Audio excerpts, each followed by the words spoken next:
সংবিধানের ষোড়শ সংশোধনী বাতিল করে পূর্ণাঙ্গ রায় প্রকাশ করেছেন আপিল বিভাগ। সকালে সুপ্রিম কোর্টের সংশ্লিষ্ট শাখা রায়টি ওয়েবসাইটে প্রকাশ করে। এর ফলে সুপ্রিম কোর্টের বিচারকদের অপসারণের ক্ষমতা আর সংসদের হাতে থাকছে না। 799 পৃষ্ঠার পূর্ণাঙ্গ রায়ে অধস্তন আদালতের বিচারকদের জন্য 40টি কোড অব কন্ডাক্ট বা আচরণ বিধিও উল্লেখ করা হয়েছে। বলা হয়েছে, বিচার বিভাগের স্বাধীনতা সুপ্রিম জুডিশিয়াল কাউন্সিল সংবিধানের মৌলিক কাঠামো, যা কোনোভাবেই সংশোধন করা যায় না। এ রায়ের ফলে বিচারক অপসারণে সুপ্রিম জুডিশিয়াল কাউন্সিল পুনর্বহাল হলো বলে পর্যবেক্ষণে উল্লেখ করা হয়েছে।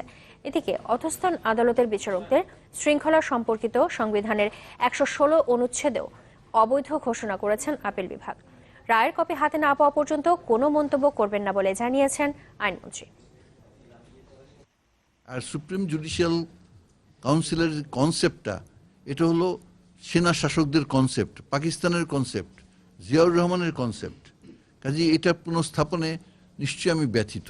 যেটা অর্ডার অফ দ্য কোর্ট আমরা বলি, সেখানে 116 সম্বন্ধে কোনো কথা বলা নাই, তাহলে 116 বাতিল হয়েছে বলে ধরা যাবে না। 96 পরিবর্তন করে বিচারকদের অপসারণের ক্ষমতা সুপ্রিম জুডিশিয়াল কাউন্সিলের কাছ থেকে সংসদের হাতে নেওয়া হয়েছিল। সেই ব্যাপারে যে আপিল করা হয়েছে, সেই আপিলটা সর্বসম্মতিক্রমে খারিজ করা হয়েছে। পূর্ণাঙ্গ রায় এখনো পড়ি নাই, আমি এই রায় পড়ার পরে তারপরে আমার প্রতিক্রিয়া জানাবো। ধন্যবাদ।